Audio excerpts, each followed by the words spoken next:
اعوذ باللہ من الشیطان الرجیم بسم اللہ الرحمن الرحیم الحمد للہ رب العالمین والصلاة والسلام علی سید الانبیاء والمرسلین وآلہ الطیبین الطاہرین المعصومین واللعنة الدائمة الباقیة علی اعدائهم اجمعین من یومنا هذا الى یوم الدین اما بعد فقد قال اللہ العظیم فی کتابہ الکریم افلا یتدبرون القرآن ام علی قلوب اقفالها۔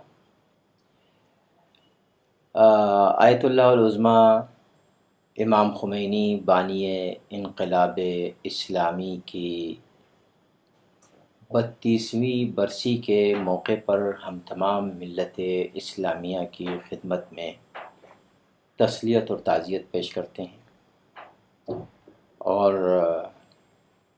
حجت الاسلام والمسلمین مولانا حسن علی راجانی صاحب اس وقت موجود ہیں۔ تو آج ہماری گفتگو کا محور امام خمینی طاب سراہ کے وہ افکار ہیں کہ جن کی بنیاد پر انہوں نے 2500 سالہ شہنشاہیت کی جڑوں کو اکھاڑ پھینکا، اور ایسی کیا کشش تھی آیت اللہ العظمیٰ آقا خمینی کے انقلاب میں کہ جس کی وجہ سے پورا عالم اسلام نہیں بلکہ عالم انسانیت متاثر رہی۔ نوجوان طبقہ، اگرچہ خود آقا خمینی بوڑھے تھے، جسمانی اعتبار سے ضعیف تھے، لیکن ان کے افکار اتنے قوی تھے کہ نوجوان ان کے افکار سے بہت متاثر ہوئے، اور بڑی بڑی حکومتوں کو یہ محسوس ہوا کہ ہماری چولیں ہل کے رہ جائیں گی۔ تو اب سوال یہ پیدا ہوتا ہے کہ ایسا کیا تھا آقا خمینی کے انقلاب میں کہ جس کی وجہ سے آقا خمینی، ایسا لگتا ہے کہ 32 سال ہو گئے ان کی انتقال کو، ان کی وفات کو، لیکن ابھی تک ایسا لگتا ہے کہ آقا خمینی ابھی ہمارے درمیان ہیں اور لیڈرشپ انہی کی چل رہی ہے۔ اصل میں مولانا صاحب، گوڈ گفٹ کے علاوہ ہمارے پاس کوئی الفاظ نہیں ہیں جی، اس لیے کہ اگر آپ مرجعیت میں دیکھیں تو ایک سے ایک مرجع گزرے ہیں، جی، فقہ میں دیکھے، عرفانی شخصیت میں دیکھے، اور اگر آپ قوموں کو دیکھیے تو ایک سے ایک قومیں ہیں، ممالک کو دیکھیے تو اچھے اچھے ملک بھی پڑے، لیکن وہاں پہ وہ انقلاب نہیں آیا جو انقلاب ایران میں آیا۔ اور پوری دنیا میں بہت سے علماء اور فقہ ہیں، وہ اپنے ملک میں ایسا کارنامہ نہیں کر سکے جو امام خمینی نے ایران میں کر دکھایا۔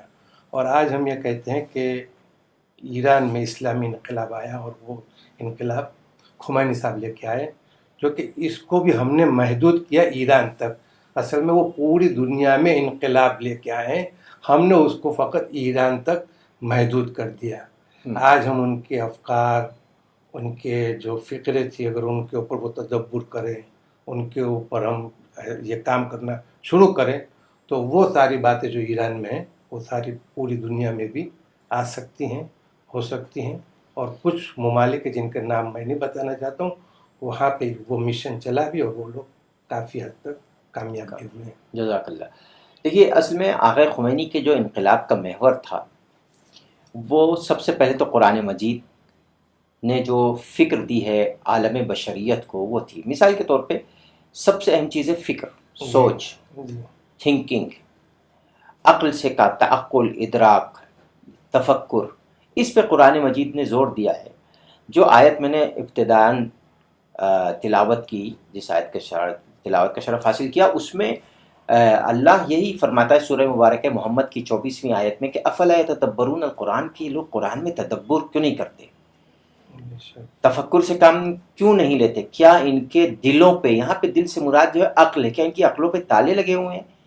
تو یہ جو عقل کے تالے کھولنا ہے، یہ کہاں سے کھلے گا، کون کھولے گا، کب کھلے گا؟ ہاتھ پہ ہاتھ دھر کے بیٹھ جانا۔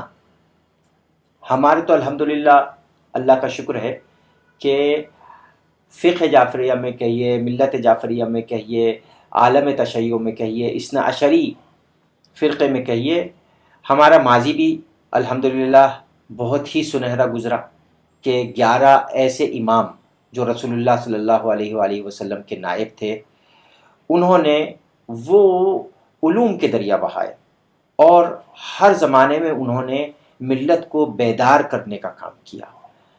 تو ہمارا ماضی بھی بہت ہی یقیناً تاریخی ماضی ہے اور بھرپور ماضی ہے اور غنی ماضی ہے، اور الحمدللہ حال میں ہمیں ایسے علماء نصیب ہوئے، امام خمینی جیسے علماء، جنہوں نے دنیا کی سوئی ہوئی فکروں کو جھنجھوڑ کر رکھ دیا، اور ہمارا مستقبل امام مہدی علیہ السلام ہے۔ یعنی سب سے اہم چیز یہ ہے کہ انسان فیوچر کے اوپر بہت جیتا ہے، انشاءاللہ ہم یہ پروگرام بنا لیں گے، وہ کر لیں گے، ایسا کر لیں گے، ایسا گھر بنا لیں گے، ایسا محلہ بنا لیں گے، ایسا سماج، ایسی سوسائٹی بنا لیں گے، یہ جو فیوچر کی بات ہے۔ تو امام خمینی نے ان دونوں چیزوں کو پاسٹ لیا، ماضی لیا۔ آغا خمینی نے نہضت کے لیے، انقلاب کے لیے کربلا کو ایک نمونہ عمل بنا کر، جو ہم کہتے ہیں یا لیتنا کننا معکم، کاش ہم آپ کے ساتھ ہوتے، اور فیوچر لیا امام مہدی کو یہ کہہ کر کہ یہ جو اب حکومت قائم ہو گئی ہے یہ مت سمجھ لینا۔ انہوں نے اپنے خطاب کے دوران امام خمینی نے کہا تھا رحمۃ اللہ علیہ کہ یہ مت سمجھ لینا کہ یہ حکومت جو قائم ہو گئی ہے جمہوریہ اسلامی کی ایران میں، یہ ایرانی حکومت ہے۔ ایرانیوں سے کہا کہ تم اب اس کو اپنی حکومت مت سمجھ لینا، یہ حکومت امام مہدی علیہ السلام ہے، ہم اس کو بطور گفٹ، بطور تحفہ امام مہدی علیہ السلام اجل اللہ تعالیٰ فرج و شریف کی خدمت میں پیش کریں گے۔ بہت اچھی بات کہی آپ نے۔ میں نے ایک ایرانی کانفرنس میں شرکت کی تھی جی، تو اس میں ایک عالم دین نے بہت اچھی بات کہی کہ ہم جو ہے وہ امام غائب کو نہیں مانتے ہیں، ہم امام حاضر کو مانتے ہیں، ہم امام قائم کو مانتے ہیں۔ یعنی امام غائب کو ماننے کا مطلب ہے کہ جب وہ آئیں گے تو کریں گے، نہیں، ہم امام حاضر کو مانتے ہیں۔ اس وقت امام کی حکومت ہے، ولو پردہ غیب میں ہے لیکن ان کی حکومت ہے۔ اگر غائب کا مطلب یہ ہے کہ ٹھیک ہے آپ کو جو کرنا ہو کیجئے، ہم جب آئیں گے تب درست کریں گے، نہیں، آپ اچھے سے محنت کیجئے، کام کیجئے، کوشش کیجئے۔ ہمارا سپورٹ ابھی باطنی ہوگا، اور جب ہمارا ظہور ہوگا تب پھر ہمارا بالکل ظاہری سپورٹ ہوگا۔ تو وہ بات ہمیں ان کی بہت اچھی لگی۔ بہت اچھی آپ نے بات کہی کہ ہمارے جو امام ہیں جن کو امام غائب کہا جاتا ہے، وہ غائب نہیں ہیں بلکہ وہ امام قائم ہیں۔ قائم کا مطلب ہوتا ہے جو کھڑا ہوا ہو، جو قیام کیا ہوا ہو، اسی قیام سے روشنی لی امام خمینی نے۔ اور حاضر کا مطلب یہ ہے کہ ہم ان کو حاضر جانیں اور حاضر جان کر ہم لوگ کام کریں۔ جی جی جی، ہندوستان میں کیا ایسا کیا جائے، کیا ہونا چاہیے، ہم سب کو مل کر غور کرنا چاہیے اس بات پر کہ انقلاب کو آئے ہوئے تقریباً 40 سال ہو گئے۔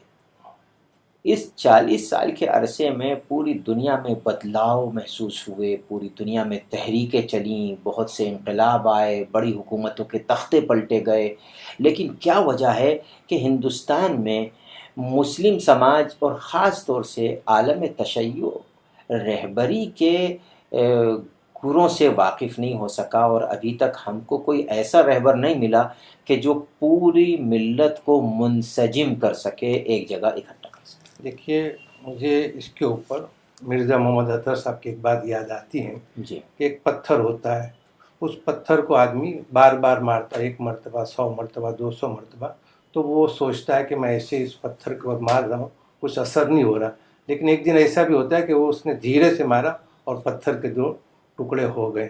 تو یہ ہزاروں مرتبہ جو اس نے اس کے اوپر ہتھوڑا مارا تھا، اس کا یہ اثر تھا کہ جو ایک دم سے یہ پتھر مطلب یہ ٹوٹ گیا ہے۔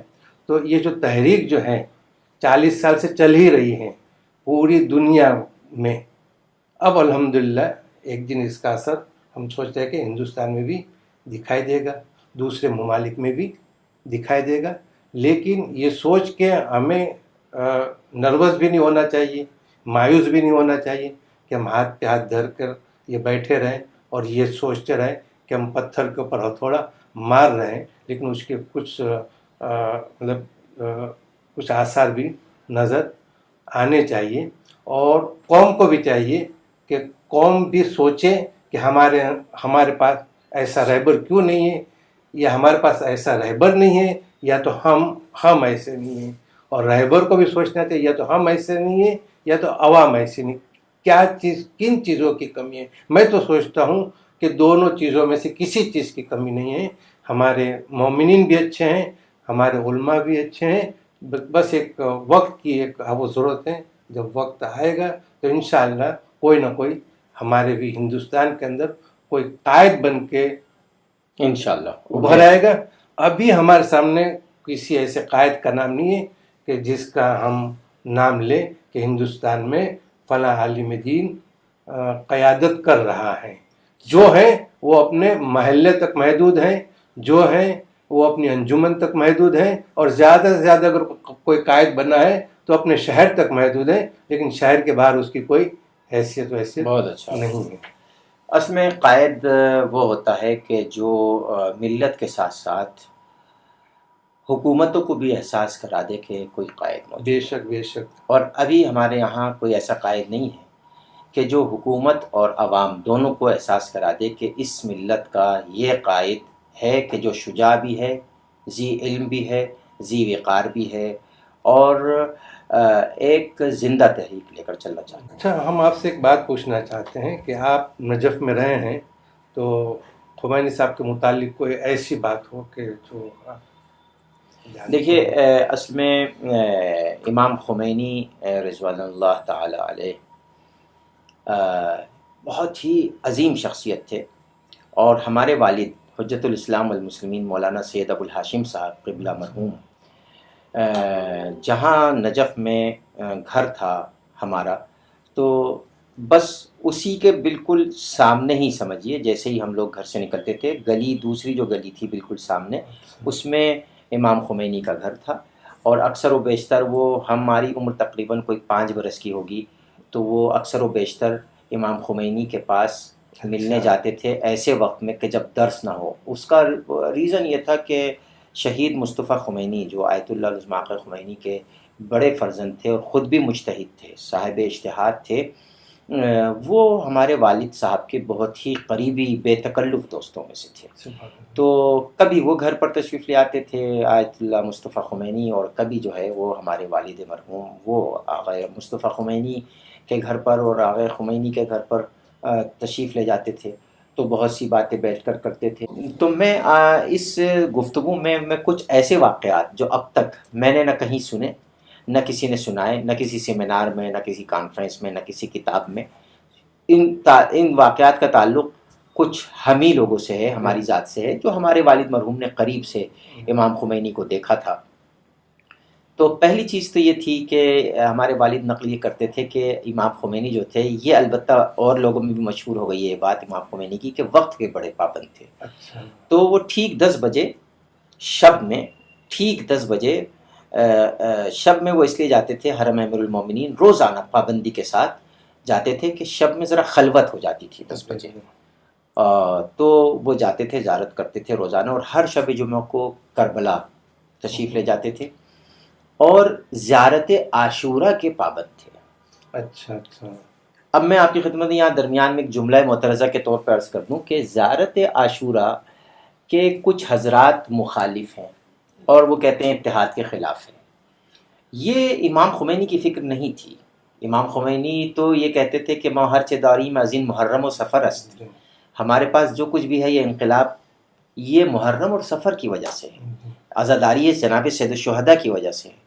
تو کچھ لوگ زیارت عاشورہ کے جو مخالف ہیں، ایکچولی وہ اپنے آپ کو انقلابیت کا لبادہ پہن کر انقلاب کو بدنام کرنے کی کوشش کرتے ہیں، ورنہ زیارت عاشورہ امام خمینی اس کے پابند تھے، اور ہمارے والد مرحوم ناقل ہیں خود آغا مصطفیٰ خمینی جو ان کے فرزند تھے کہ میں نے اپنے والد کو کبھی ایک دن بھی زیارت عاشورہ ناغہ کرتے ہوئے نہیں دیکھا۔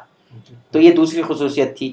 ایک تو ٹائم کے پابند تھے، ان کو دیکھ کر لوگ اپنی گھڑیاں صحیح کر لیتے تھے کہ آغا حرم میں داخل ہو رہے ہیں، 10 بج گئے، تمہاری گھڑی 5 منٹ تیز ہے یا 5 منٹ کم ہے، تو گھڑیاں اپنی درست کرتے تھے آغا خمینی کو دیکھ کے، اتنے وقت کے پابند تھے، زیارت عاشورہ کے پابند تھے۔ ہمارے والد مرحوم نے ایک واقعہ بتایا کہ ایک مرتبہ میں ان کے گھر کے اوپر گیا تو اتفاق سے آغا مصطفیٰ خمینی تشریف نہیں رکھتے تھے، تو میں صحن میں بیٹھ گیا، اور اندر کمرے میں بات کرنے کی آواز آ رہی تھی کسی سے. اچھا. تو ہمارے والد بیٹھے رہے اور منتظر رہے. جب آغا خمینی کمرے سے باہر نکلے تو ہمارے والد مرحوم نے آغا خمینی سے پوچھا کہ یہ بتائیے کہ آپ کس سے گفتگو کر رہے تھے؟ سید مصطفیٰ اگر ہوں تو آپ بتا دیجئے، میں آیا ہوں. تو انہوں نے کہا کہ نہیں، سید مصطفیٰ تو باہر گئے. آغا خمینی اجتہاد میں کامل تھے، تقوی میں ان کی وہ مثالیں دی جاتی ہیں، اور وقت کی پابندی، طلاب کی ہمدردی. لوگ یہ فکر رکھتے تھے کہ سیاست کو دین سے الگ ہونا چاہیے. یہ فکر کس نے دی کہ سیاست کو دین سے الگ ہونا چاہیے؟ یہ فکر اصل میں بنی عباس اور بنی امیہ کی تھی. یہ فکر بعد میں انگریزوں کی رہی. اسی فکر کے تحت آپ نے ہندوستان میں ایک کہاوت سنی ہوگی کہ ملا کی دوڑ مسجد تک. جی جی جی وہ ملا کی دوڑ مسجد تک. لیکن حیرت کی بات یہ ہے کہ ملا کی دوڑ مسجد تک کو آغا خمینی نے کہا نہیں، ملا کی دوڑ مسجد تک نہیں، بلکہ ملا کی دوڑ اب پارلیمنٹ تک ہوگی.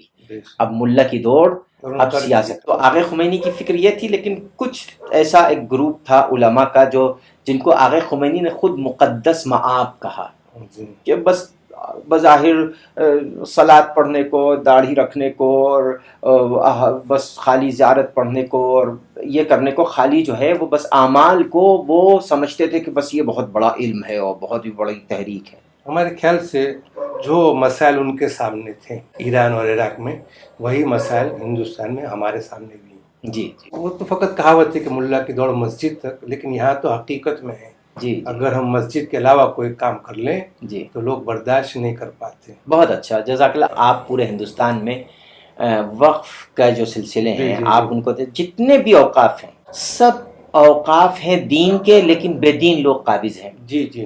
اور اس میں اگر کوئی عالم تحریک چلاتا ہے تو اس کو یہ کہا جاتا ہے کہ یہ عالم اس وقف پہ قبضہ کرنا چاہتا ہے.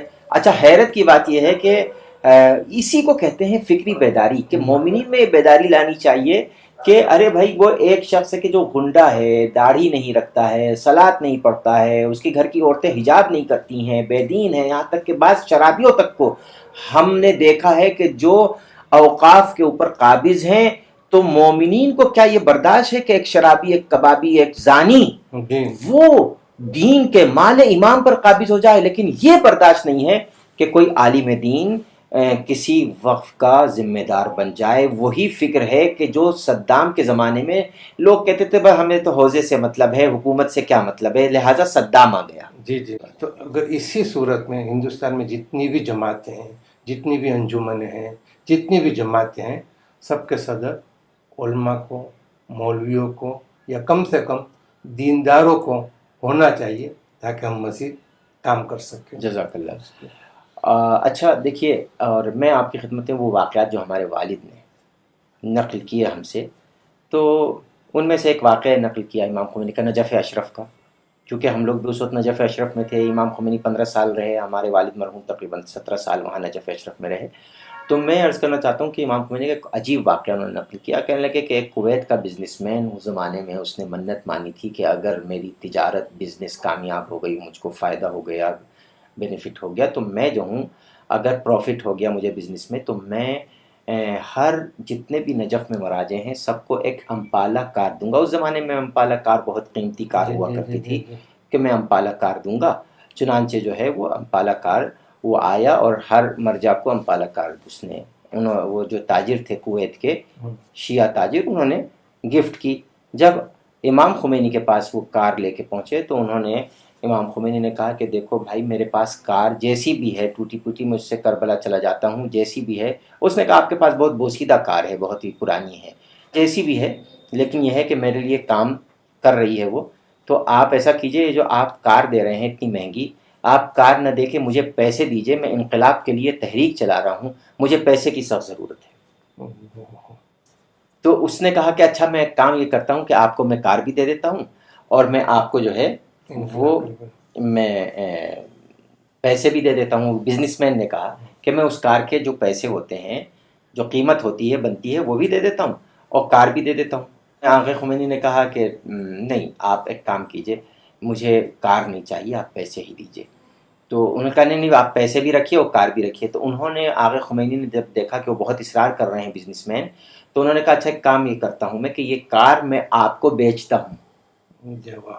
یہ کار امپالا کار میں آپ کو فروخت کرتا ہوں، آپ اس کی قیمت مجھے دے دیجیے. انہوں نے جو بزنس مین تھے انہوں نے کہا ٹھیک ہے میں خریدتا ہوں اور اس کی قیمت آپ کو دیتا ہوں اور یہ کار آپ پھر سے رکھ لیجیے. جی تو اب 2 کاروں کی قیمت ہو گئی. جی. انہوں نے کہا میں پھر سے بیچتا ہوں آغا خمینی نے میں. تو تیسری مرتبہ جب ہوا ایسا تو بزنس مین سمجھ گئے کہ ان کو کار نہیں چاہیے، تو 3 کاروں کے پیسے دیکھیے اس وقت آئے اور بہت بڑی رقم تھی وہ. انہوں نے بالسویہ بالکل برابر برابر یہ ہے کہ سارے طالب علموں میں وہ تقسیم کیے، اور جو ان کی ضرورت تھی انقلاب کے سلسلے میں اس میں انہوں نے ان پیسوں کو کچھ صرف کیا. محمود الحسن خان صاحب، آیت اللہ نجفی، محمد حسین نجفی صاحب، آیت اللہ طالب جوہری صاحب، یہ سب بڑی عظیم شخصیات تھیں اور اس وقت یہ نجف اشرف میں تھیں. کاش یہ لوگ ہوتے تو وہ گواہی دیتے. اور جو حضرات اس وقت تھے وہ کہ آغا خمینی کی عدالت بہت مشہور تھی. اچھا. اور باقی مراجع کے یہاں تھوڑا سا نیشنلزم اپنایا جاتا تھا کہ عرب ہے تو اس کا شہریہ زیادہ ہے اور ایرانی ہے تو زیادہ ہے اور افغانی ہے تو کم ہے اور ہندوستانی اور پاکستانی ہے تو کم ہے. لیکن آغا خمینی کے یہاں جو شہید مصطفیٰ خمینی ان کے بیٹے کا شہریہ وہ دیتے تھے وہی ایک افغانی اور ایک انڈین اور ایک پاکستانی کو دیتے تھے. یہ ان کی عدالت مشہور تھی. ایک واقعہ آغا خمینی کا جو میرے ساتھ ہوا وہ یہ ہوا کہ آیت اللہ العظمیٰ آقا خمینی ظہر کی صلاۃ، ظہرین کی صلاۃ ظہرین وہ پڑھایا کرتے تھے. ایک وہاں پر مسجد ترکی نجف میں، مسجد ترک کے نام سے مشہور تھی، وہاں ظہرین کی صلاۃ پڑھاتے تھے اور مغربین کی صلاۃ مدرسہ آیت اللہ العظمیٰ آقا بروجردی میں پڑھاتے تھے. اور ہمارے والد مستقل ظہرین میں بھی اور مغربین میں بھی انہی کے پیچھے صلاۃ پڑھنے جاتے تھے، ہم کو اپنے ساتھ لے کے جاتے تھے.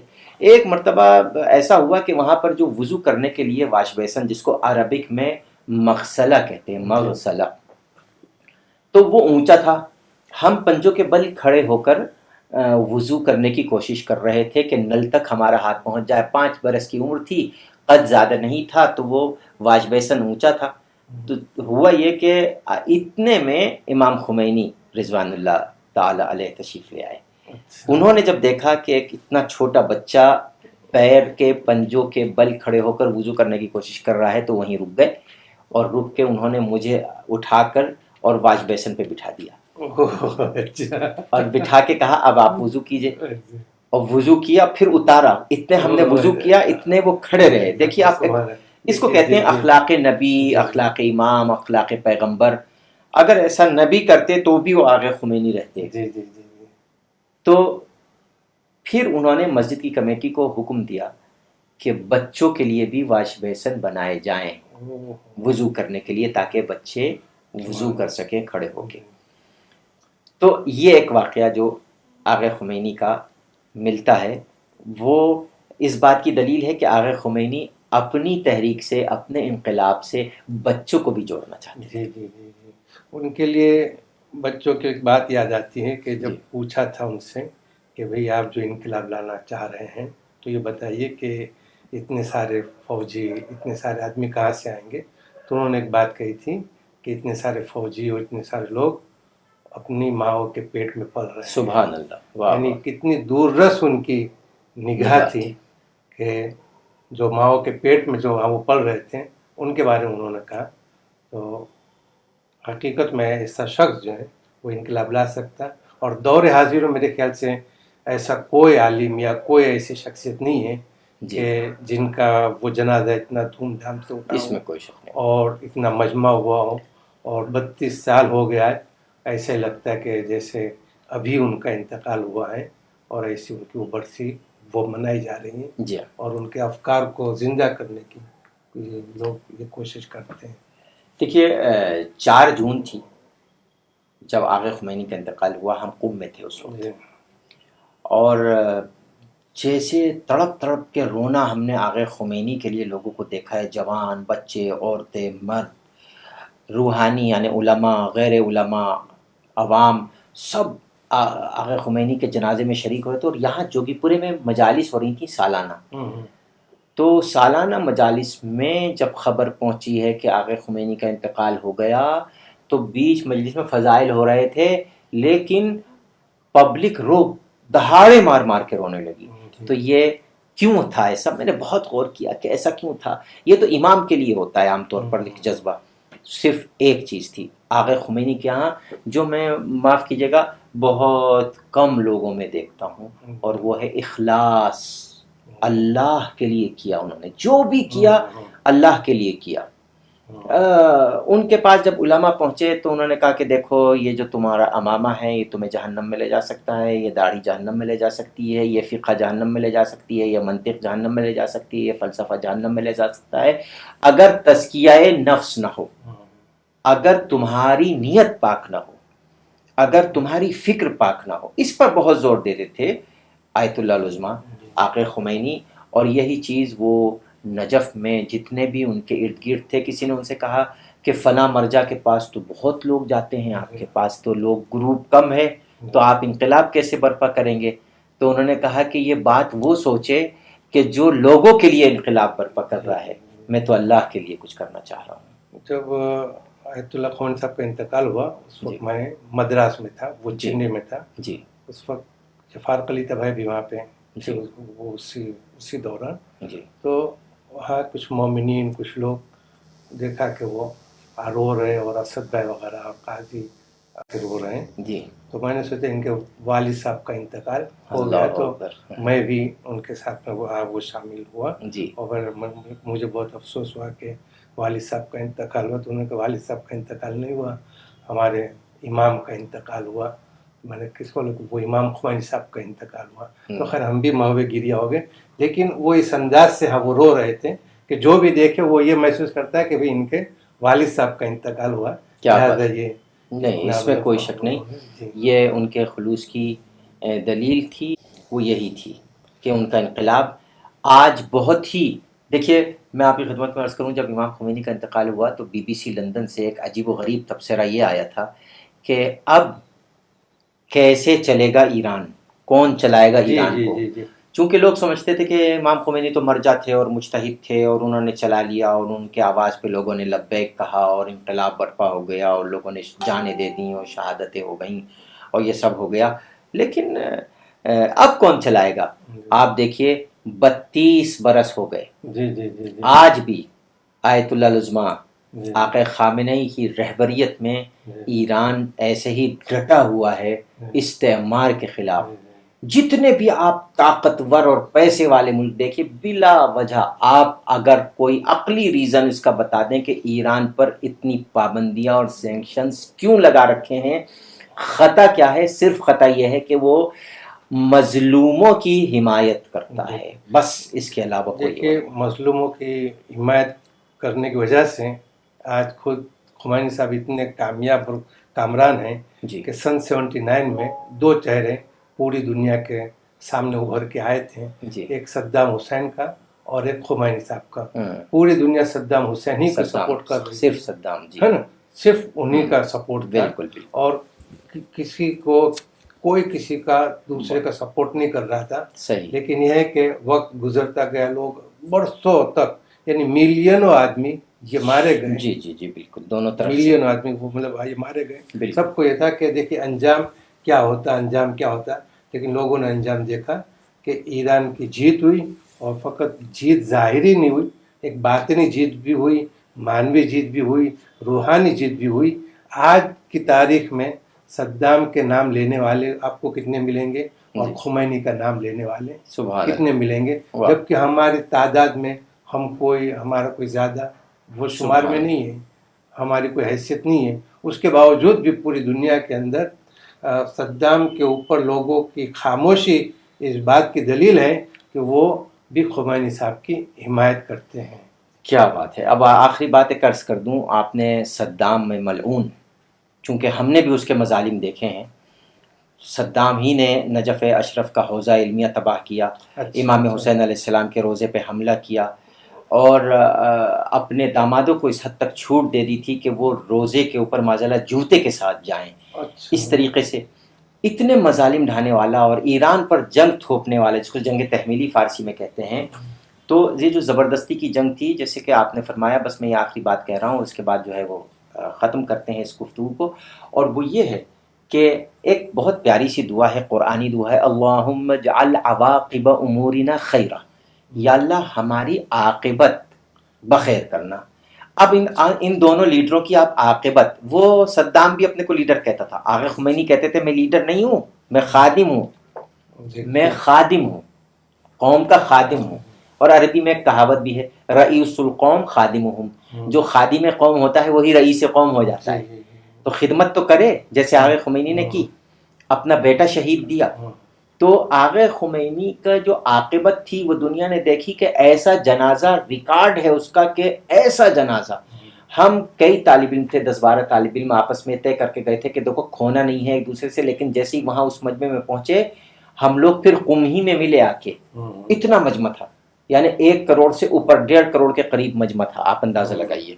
اور وہی صدام جو اپنے کو بہت سپر ہیرو اور کچھ بے وقوف قسم کے لوگ اس کو مرد آہن اور پتہ نہیں کیا کیا لقب دیتے تھے، اور مسیحا مسلمانوں کا، اور جبکہ اس نے سب مسلمانوں ہی پہ، کویت پہ حملہ کیا 92 میں، وہ مسلم ملک تھا، ایران پہ حملہ کیا، وہ مسلم ملک تھا، ایران عراق کے عوام کو اتنا بے دردی سے گاجر مولی کی طرح کاٹتا تھا کہ اجتماعی قبریں ملی صدام کے ہٹنے کے بعد پورے عراق میں۔ ایسا ظالم اور ڈکٹیٹر آدمی اپنے کو لیڈر سمجھ لے، لیکن اس کا انجام دیکھیے آپ کہ نہ کوئی اس کو کتنی ذلت سے امریکن آرمی نے پکڑا اور کہا وی گاٹ اٹ، سمجھے آپ، ہم نے اس کو پکڑ لیا، یعنی اتنی ذلت عاقبت میں ہوئی، کیوں؟ اس لیے کہ وہ باطل پہ تھا، امام خمینی حق پہ تھے۔ بس ہماری دعا یہی ہے کہ اللہ جو ہے ہم کو حق کے راستے پر۔ آخر میں بس ہم ایک بات یہ کہنا چاہتے ہیں کہ امام خمینی خود اپنے کو یہ کہتے تھے ہم خادم قوم ہیں، جی جی، وہ خود کہتے خادم قوم ہے، لیکن قوم ان کو رئیس قوم سمجھتی تھی، اور ہمارے ملک کا حال یہ ہے کہ ہم رئیس قوم کہتے ہیں اور قوم ہم کو یہ فقیر قوم سمجھتی ہے۔ تو بتائیے کیسے انقلاب آئے گا؟ نہیں آئے گا، انشاءاللہ آئے گا، اور ہم تو یہ کہتے ہیں کہ پھر بھی اگر آپ آج سے 40 سال پہلے، انقلاب سے پہلے چلے جائیے تو علماء کا بہت بدتر حال ہے۔ اچھا، ایسے جیسے ہمارے ہندوستان میں ہے جی، ویسے سنا کہ کوئی امامہ پہن کے نکلتا تھا تو مشکل تھا کہ ہاں، نہیں ایران میں بھی نہیں، خود ہندوستان کی ہم بات کر رہے ہیں کہ ہندوستان میں آج ماشاءاللہ سے آپ بیٹھے ہوئے ہیں کیمرے کے سامنے، آپ کی یہ گفتگو کو انشاءاللہ پتہ نہیں کتنے لوگ دیکھیں گے اور دلچسپی سے دیکھیں گے، لوگوں میں ایک دینی جذبہ پیدا ہوا ہے، علماء کے حالات پہلے سے کافی بہتر ہوئے ہیں الحمدللہ، قوم میں پھر بھی بہت بہتر بیداری آئی ہے، اور ہم کو امید ہے کہ چونکہ ہندوستانی عوام کا عقیدہ بہت اچھا ہوتا ہے مومنین کا، تو اہل البیت علیہ السلام کے طفیل میں امام 12 امام علیہ السلام کی دعا سے، اور مقام معظم رہبری اور آیت اللہ العظمیٰ آقا سیستانی اور ہمارے جتنے بھی مراجع ہیں اللہ ان کو سلامت رکھے،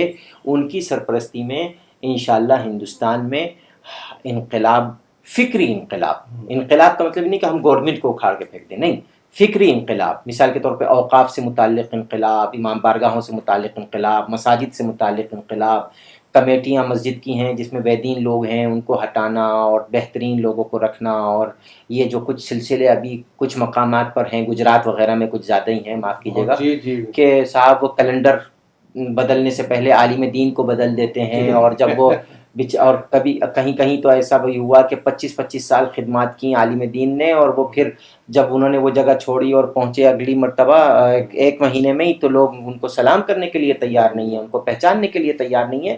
انشاءاللہ یہ بھی صحیح ہوگا ایک دن انشاءاللہ۔ تو بس بہت بہت شکریہ آپ کا کہ آپ نے اپنا قیمتی وقت عنایت فرمایا، اور ہم پھر سے دعا کرتے ہیں کہ جو اس پوڈ کاسٹ کو بنانے میں جو ہے وہ ساتھ دے رہے ہیں، دامِ درم سخن قدمیں، کسی بھی اعتبار سے اللہ ان کو دین اور دنیا میں ترقی عطا فرمائے، اور انشاءاللہ امام خمینی کے افکار کو پوری دنیا میں عام کریں انشاءاللہ۔ ایک آخر میں دعا پڑھتے ہیں امام عصر کے لیے، اللہم صلی علی محمد و آل محمد اللهم كن لوليك الحجة ابن الحسن صلواتك عليه وعلى آبائه في هذه الساعة وفي كل ساعة وليا وحافظا وقائدا وناصرا ودليلا وعينا حتى تسكنه أرضك طوعا وتمتعه فيها طويلا. اللهم صل على محمد وآل محمد وعجل